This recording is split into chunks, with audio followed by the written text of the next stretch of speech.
Many Americans don't have enough cash to play the game of real estate. But Wall Street offers an alternative way in, kind of. Investors call them REITs. A REIT is a real estate investment trust, and you can actually buy a stock of that on the stock exchange. It is publicly traded. It is a way of investing without buying a house. But REITs can cover much more than housing. Jenny, you have a ton of REITs. So here's what's in my portfolio. Government properties, storage, billboards, standalone box stores. There is enormous opportunity. Real estate investment trusts control as much as $4.5 trillion in real estate in the United States. It's why a lot of high net worth individuals like real estate in their portfolios, the tax efficiency of it. It provides diversification, provides yield, it provides inflation protection. REITs have quietly closed historic deals across the country in recent years. Estimated 150 million people in the United States alone own REITs, either in their retirement account, in their mutual funds, through their brokers, etc. So everybody's exposed to it, they just don't know it. This gives Wall Street funds a say over what gets built and how. In order to acquire the loan and to get the financing, the REIT is going to insist on certain amenities. It may insist on certain insurance coverage. And they're building in areas where heretofore it was an area that wasn't seen as, let's say, prime. I mean, this building cost called $150 million. I didn't actually have $150 million in my checking account and then wrote the check for it. We had to go to banks and investors and raise the money. Having REITs there as a likely exit helps the market and helps the availability of financing. The rapid growth of REITs have concerned some experts. When you build a property and then sell it to a real estate investment trust that is controlled by Wall Street, it puts a lot of pressure on the tenants. There are quarterly reports, there are profit margins that have to be met. That means most likely that the properties that they're selling off, if they're rentals, will just increasingly become more expensive. How have REITs changed the U.S. real estate industry? And are they an effective alternative to buying a house? Let's begin with the real estate part of REIT. A house is the classic way for Americans to get into real estate. You invest in a single asset and hope it goes up in value over time. REITs are a fundamentally different concept. You're not exposed to one house, you're not exposed to 20 houses, you're exposed to 20,000 of them. Most individual investors will say, well, maybe they own their house and that's their real estate. But occupied real estate serves as a different purpose in one's investment portfolio versus investment properties. And so REITs are a way for individuals to get that access. You have to be very... paints quite a different picture. Being middle class, I feel like you're really just in between a rock and a hard place. You know, you're in a spot where everyone's like, hey, you're doing better than, low class. You're doing great. You should be fine.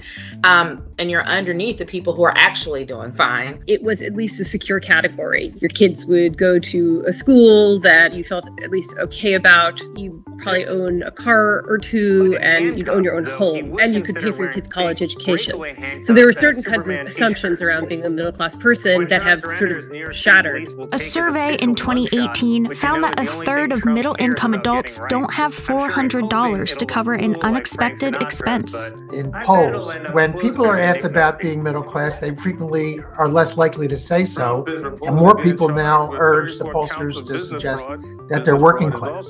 So I think that many people who maybe in prior years would have thought of themselves as middle class now no longer think of themselves that way. So when we think about economic status, we think about it as some static, state of the world, that you are either poor or not poor, you're middle class or you're not. But in fact, the reality is that many middle class families will experience one or a few years in poverty. In fact, most American families will have years where they'll be poor or near poor. That precarity, that uncertainty, that is now a feature of the middle class experience for most U.S. families. So what exactly happened to the American middle class? Hi, it's Tisha Powell. Friends, go ahead and hit that free like and that free subscribe button. Today we're covering real estate. So you just saw CNBC, a segment of CNBC that talk about the middle class. I wanted to give you an example of what middle class is like in the United States. And they also spoke about the REIT, because as you know, the first thing that CNBC said was that Wall Street love money. So if you want to get in on the game of life, if you want to get a shot of being rich, you got to have some type of money. Because in order for you to buy real estate, you need a down payment. Down payment is money in your pocket. So you've got to learn how to save. That's the biggest reason that Wall Street is always ahead of us, is because they know how to move the money. You need to know how to save. You cannot have a car payment of $527 a month and think you're going to save money, or a new car at $726 a month and think you're going to save money. You've got to get rid of the bad debt and keep the good debt. I love to say good debt is mortgages. Sorry, Dave Ramsey, I've lived in the United States for 41 years now. I understand that you need to have a mortgage to survive in this country. You don't have to have a big mortgage. You can have a small mortgage, okay? 25% of the debt is good enough. Remember, the pie is 100%. So you're going to own 75%. The bank will own 25%. It doesn't go that easy. First, you need a down payment. So now you're competing with Wall Street. As they were saying on CNBC, you have REITs now, R-E-I-T. They have these good tax bills that helps them. So almost everyone, 150 million people, have it in their retirement. They don't even know they have it. It's over 150 million. And the whole purpose is to bring money back for Wall Street. So Wall Street is getting greedy now with the real estate. So for the first time in history, the American people are competing with Wall Street for properties. So you're going to need to save money. I would say start looking at townhomes. Townhomes are $430,000, $265,000. Excuse me, a single family home is $430,000 US dollars. Wall Street is competing for the single family homes, and they're only competing in certain areas. So not all areas are going to Wall Street. So let's get that clear. Some areas are not. So Zillow has this special, which I talk about. They have a 1% down. So I'm thinking if you could get a townhome, that's $265,000. A townhome is similar to a home, except it's attached. That's the difference. So you have a 3-bedroom, 2-bath, about 1,200 or 1,400 square. Let's say that's in Florida, $265,000. If Zillow is giving you 1%, then you need to come up with 2%, because in the United States, if you are a green card holder or first-time buyer and you are a U.S. citizen or green card holder, you get to do FHA, which is 3% down. 3% of 265 is not a lot of money. Oh, you're not even saving? Get rid of your car payment. Take the train. You could save $500 a month. In 10 months, that's $5,000. Yes, pay yourself first. Save. Saving is a muscle. You need to save if you want to get in on the real estate deal. Okay, I've never seen anybody bought real estate without money.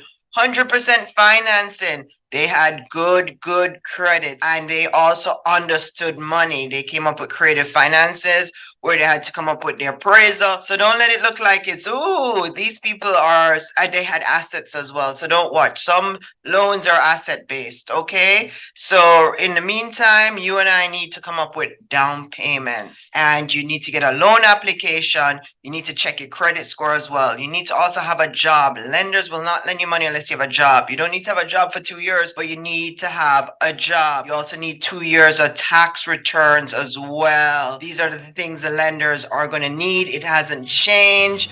41 years of being in this business hasn't changed much. Okay, I've watched my father. He was a builder. We used to go to get real estate. He had to come up with tax returns. He had to show a job. He had to show 3 months of bank statements. Be prepared to give the lender letters to show any discrepancies. Okay, if you weren't working for 3 months, make sure you have a letter to tell the lender why you weren't working and why you're working now. You've got to convince the lender to lend you money. And don't worry, there are 4,800 lenders in the United States, so at least one will be pre-approving you for a mortgage, but you need a down payment. I can't emphasize how important the down payment is, more important than finding the property itself. So until you have some skin in the game, you will not be buying any real estate. So get yourself a down payment and watch these shows. We'll tell you more about real estate. I'm Tisha Powell. Hit that free like and that free subscribe button.